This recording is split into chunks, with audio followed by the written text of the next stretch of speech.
To go a bit more in depth, I also started a spreadsheet to track the books I read throughout the year.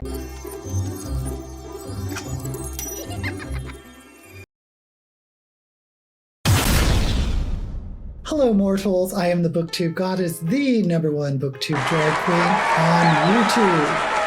I saw a Reads with Cindy video where she said something that I disagreed with, and I tried to make a video response before, but my setup wasn't good enough and the output kept stopping and having issues because my computer is 10 years old. So I went ahead and bought another computer, not just because of that, but I was having trouble filming with Premiere Pro on a 10-year-old computer, and I was getting a lot of memory errors. Anyway, I wanted to go ahead and try to do this again, doing a video response to another booktuber, which I don't know has been done before or not, but I am going to attempt it. I'm a little afraid I'm going to be accused of starting booktube drama, but I am just trying to articulate an opinion.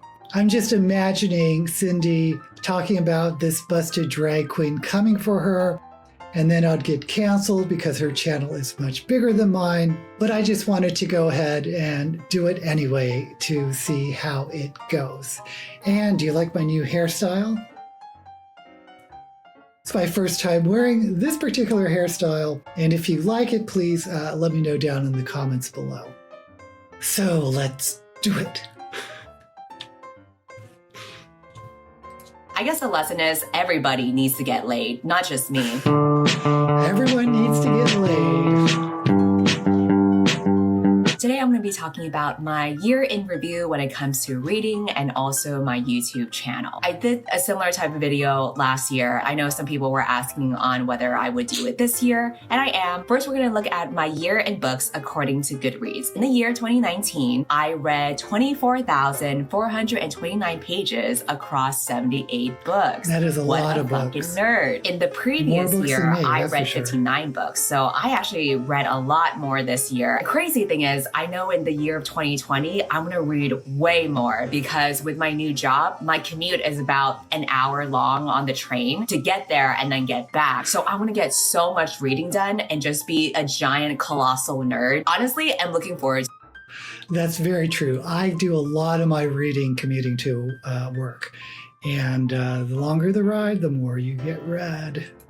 it. Like, I've been telling my coworkers and my friends, oh my God, I can't wait for all the new books I'm gonna read in the new year. And that's how you know I need to get laid. And so throughout 2019, I read a couple of good books. I read a couple of bad books. I filmed videos about my best books and worst books of 2019, which you can watch because I will link it in my description. To go a bit more in depth, I also started a spreadsheet to track the books I read throughout the year. I know, I really need to get laid. I'm aware of this. I started this last year. I don't think We're doing it again this year, No. except I am trying to be a bit more detail oriented when it comes to showing how much money I saved. I primarily read books from the library. I don't buy any books at all. For some reason, I've seen comments where people think that I believe that I'm better than other people just because I don't buy books. Okay, here's where I have a issue with Reads with Cindy, is because here's my thing. I always advocate buying books when you can afford it. If you can't afford it, obviously don't break the bank to buy a book. But in order to support authors, especially mid-list authors, I think it's really important to buy new books. And Cindy's saying, well, people are getting down on her for that, thinking that she's comes across as better than everyone else, but that's not what I'm saying. What I'm saying is that let's articulate the reality that if authors don't sell books, authors won't write books. So as consumers of novels, I think it is important to actually purchase the books new when you can afford it. In other words, I just wanted to offer an alternate opinion of why it's good to buy books. Because here's the thing, Cindy is very popular, much more popular than my channel is. So if she's putting out there, oh, just read all your books from libraries or get them used and you'll save a bunch of money. Well, that's not kind of the whole story. At least I wish there was sort of an alternate presentation of another opinion, that her viewers can have a choice of saying, oh, yeah, maybe I just don't want to support the system because I can't afford it or because of whatever, or I can support the system and support the authors by buying new books. That's all I am saying, and I'm not getting down on Cindy because I think she's coming across as better than everyone else, but I just wish there was the alternate opinion of why it is a good idea to purchase new books. Which is really funny. Like, imagine if I base my self-esteem on the fact that I am too frugal and cheap and traumatized to spend money on anything, thanks to how I grew up from my gambling addicted family. That would honestly make my life and self-esteem so much easier. But unfortunately, this is just how I be. It's just a personal preference. I don't really... I don't know anything about her past family life or what she's talking about here. But again, if she wants to do the libraries and use bookstores and never purchase any books to save money, that's fine. I just wish that it was also out there to her thousands of viewers that, hey, that authors really depend on people buying new books in order for them to continue getting advances and to make a well enough living to be a full-time author, which is very hard to do. And by the way, I keep saying mid-list authors. I'll link below because Alexa Dunn, she is a author who wrote Burning Brightly, talks a little bit about mid-list authors. So I'll link a video below where if you want to know more about what is a mid-list author. Give a shit whether you buy or borrow books at all. The way that I broke it down in my spreadsheet, which I will link in the description, instead of having one column for price, I broke down into separate columns for the price of these books if I bought them as a new hardback, or if I bought them as a used hardback, or a new paperback, or a used paperback, or an ebook. Just to see. I base these prices off of Amazon. Amazon is kind of weird because I think the prices fluctuate. Really, the prices are just based on the number that I saw when I looked up the book. And another weird thing is that sometimes used copies are more expensive than new copies, or paperbacks are more expensive than hardback. I don't know why, but I went ahead and just plugged in the actual numbers instead. One thing worth noting is that not every book has a hardback version or a paperback version. In the cases where maybe that version isn't available, I just default to the alternative version instead. So if I had bought every book that I read this year as a new hardback, I saved $1,430.18. If I had bought the books as used hardbacks, they would be $615.66. If I had bought the books as new paperbacks, I would have spent $998.80. And if I had bought them as used paperbacks, I would have spent $646.63. Lastly, if I had bought them as ebooks, I would have spent $830.69. Oh, I froze her in a good look. Good look. Sorry, Cindy. I just want to say I do all my books on ebooks, and one of the reasons why I like ebooks is there is less of a carbon footprint to create an ebook than it is a physical copy of a book. If that's an issue for you, that's it. But $830, that's less than $100 a month. And Cindy has read a lot more books than most of us. So let's say the average person would be maybe $50 to $75 a month, or the average booktuber. I don't know. I'm just talking out of my ass at this point. But you have to ask yourself, can I afford $50 a month? Can I afford $100 a month? And if the answer is no, then go to the library, get used books, do what you have to do to get your material. But if you can't afford it, think of yourself as a patron of the arts and purchase the books new to help support the author. That is my only point. Once again, I don't know how many times I'll say that, but I just wanted to offer that alternate opinion when talking about purchasing books versus going to the library and doing used books. But let's continue. nice. I did not account shipping into these prices. No shipping with However ebooks. much it costs to ship a book to you, just multiply that by 78. And that's gonna be a lot more. I guess it would probably be over like $1,000, but we're not gonna get into that. That gets way too complicated. I failed calculus, so I fail as an Asian all around. This is my attempt at like being closer to my people. Basically, I saved a lot of money. As you know, I'm Asian, and when I went to college, I was in a liberal arts English journalism program. And at the time, it's 100 years ago, I was one of the few Asians in the liberal arts compared to the vast majority in engineering and physics and mostly engineering. Yay! Now my traumatized brain can be appeased. I think it is interesting to break it down between hardbacks versus paperbacks and new books versus used books, because I do think that there is a common misconception that hardbacks are more expensive than paperbacks. But if you buy a used hardback, it's actually cheaper than buying a new paperback. I always preferred paperbacks over hardbacks just because they're easy to carry. So, and there's two types of paperbacks. At least they used to be called a trade paperback versus a regular paperback or a pocket paperback, which are the small ones. And trade paperbacks are the oversized paperbacks. I preferred the pocket-sized paperbacks because, as I said, if I was commuting a lot, I wanted something easy to carry rather than a big, bulky book. But that's just me. Of course, ebooks you don't have any issue.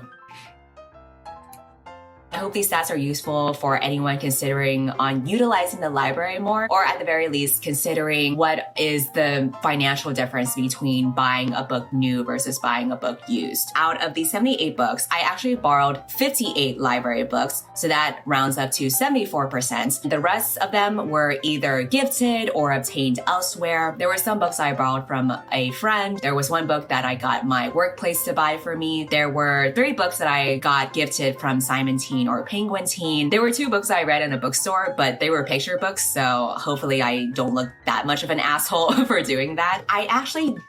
True story. I read an entire novel when I was very young in the grocery store called Lord of the Rings by National Lampoon, because I know my parents would have freaked out if I bought it. So I just stood in the little grocery store aisle and read it. It took a couple of trips, but I eventually got through.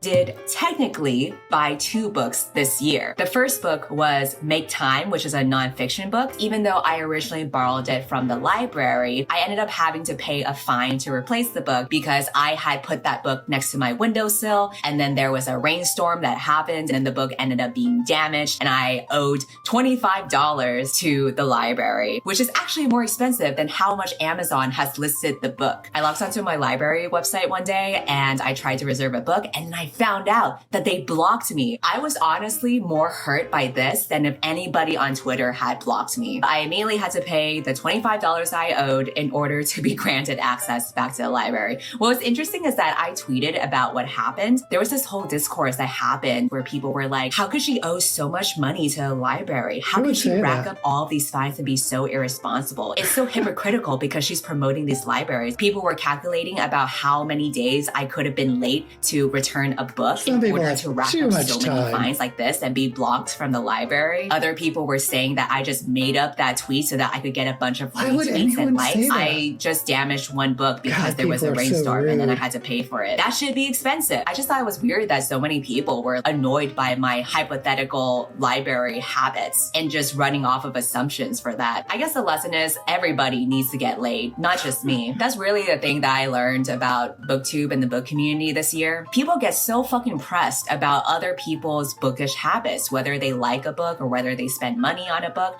Who gives a shit? Just get laid. I also thought it might be fun to take a look at my YouTube channel as a whole and see what videos did the best this year. At the end of December last year, I think I had 18,000 subscribers. The last day of December of 2019, I had 90,900 subscribers, which is crazy. My channel grew a lot. I feel like when your channel grows rapidly, a lot of people feel some type of way or have some assumptions. She grew it quickly because she just reads I am just amazed. I don't know what other people think, but I think her story is amazing. But she's such a quirky, fun individual. I can understand why she has grown so fast and so large. Books that she hates and makes videos about them, or they assume that I think I'm better than everybody else just because my... Real quick, who cares if you read a book just to do a video to sort of hate read? I think those are funny videos, and what is the purpose of a video? To be entertaining. Channel grew very rapidly. Again, imagine basing my self-esteem on that. But no, I'm aware that my growth on this channel has been an anomaly. I just got lucky. Some people just get good things and they don't deserve it. I think we should see the videos that I posted this year and see which ones were the top 5 videos. My guess is that they're probably gonna be the rants videos, because the ones where I talk badly about a book, those are the ones that are most popular, even though I do talk positively about other books. I think my most popular video numbers nothing like what Cindy gets, but I think it had like over 1,000 views, which is enormous for me.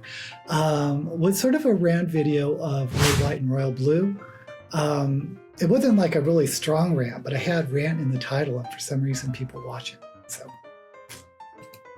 Don't get as many views, but again, that's not on me, that's on you. Let's see if my theory is correct. My top video of this year is my video review about A Court of Wings and Ruin. This got 276,000 views. I really enjoyed making this video. I remember when I read the book, there were just so many times where I had to stop it and then get a post-it tab and then mark specific scenes or dialogue where it was just so ridiculous or funny to me that I knew I wanted to comment about it in a video. Before I did the video, I literally had a whole document of notes about specific scenes that I wanted to call out and thoughts that I had while reading the book. So it was fun for me to film and make all the stupid fairy dick jokes. Clearly, a lot of people had fun with it too. The comment section is like the funniest comment section I've seen. It is strange how people can feel so strongly about someone's opinions on a book. People started subtweeting me about how I only read books that I know I will hate in order to get views, when really the only... Like I said before, why does it matter even if she would do it? One of my favorite YouTubers is Caleb, the Insane Reader, and he purposely reads these bad boy books just to do rant videos. Anyway, my point is, who cares if that's the reason why you do a video? Is to do a rant video. It's to read a book that you know you're going to hate just to do a rant video. Who cares? Maybe I'm going to do that. Maybe I'm going to do that just to see what happens. But again, I'm nowhere near as big as Cindy, so no one will probably notice. But I don't think there's anything wrong with it, even if you do it. What do you think? Let me know down below. Reason why I had read that book was because I was on a plane ride and I didn't have anything else to read. And I asked my neighbor if I could borrow her book. So it was really just, circumstances that led me to picking up that book. The fact that these 2 videos are the most viewed ones really goes to show that rant reviews do get views. But not only that, when they do get views, people get mad about it. And people assume that is all that I do. If you've watched some of my more personal videos, you might know about how I grew up. So I associate spending money with... Just real quick, I haven't seen those personal videos, so I'm not familiar with why she has such an issue with money, obviously. But she's touching on it here, and that's probably one of the reasons why she only does library books, even if she can't afford to purchase some books. Although if she's making a lot of money on YouTube, not a lot of money, but if she's making money on YouTube, then probably any books she buys is tax deductible. Hear that, Cindy? Could have a tax break.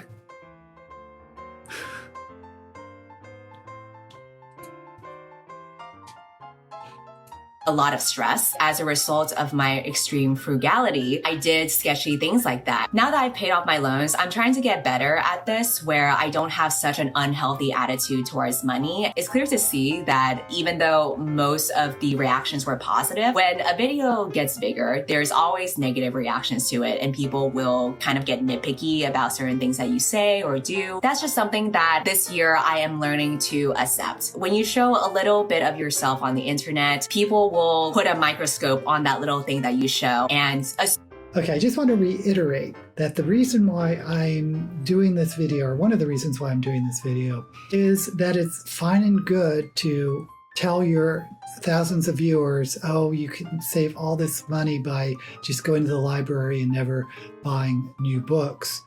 But with a channel as big as hers, I think it's important maybe to let your viewers know that one of the reasons why it's a good idea to buy books new is to help support your author, especially mid-list author. If everyone that sees Cindy's video decides, oh, we shouldn't purchase books new, let's not just all go to the library, I think that may impact some authors. At least she has a much bigger platform than most of us has.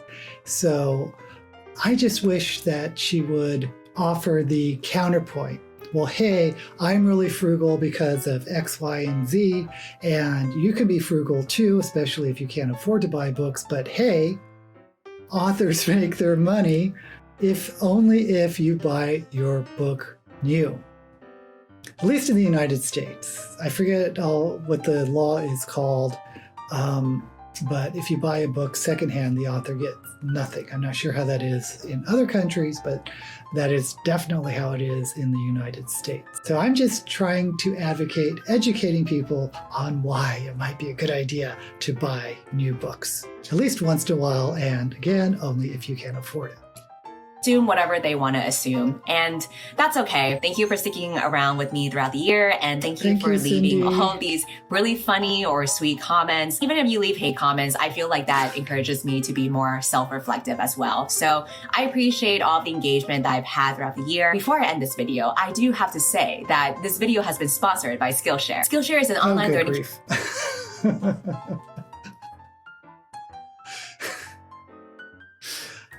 Cindy. Let's see, let me just wrapping up my brain. For one thing, I think it's quite obvious why her channel has grown so big and so fast. Even if she doesn't want to admit it, she is super charismatic, super funny. Funny always wins the day when it comes to watching YouTube videos. And she is quirky and has this dry sense of humor. Anyway, please, if you're not subscribed to her, please go and subscribe. Should I do more reaction videos? Let me know in the comments if you want me to do reactions to other popular booktubers, and if so, which booktubers. And please, even though I disagreed with Cindy, doesn't mean I hate her videos. She's one of my favorite booktubers, and you should definitely watch her full video and check her out and subscribe to her if you've never seen her. Until next time, may all the books you read be blessed.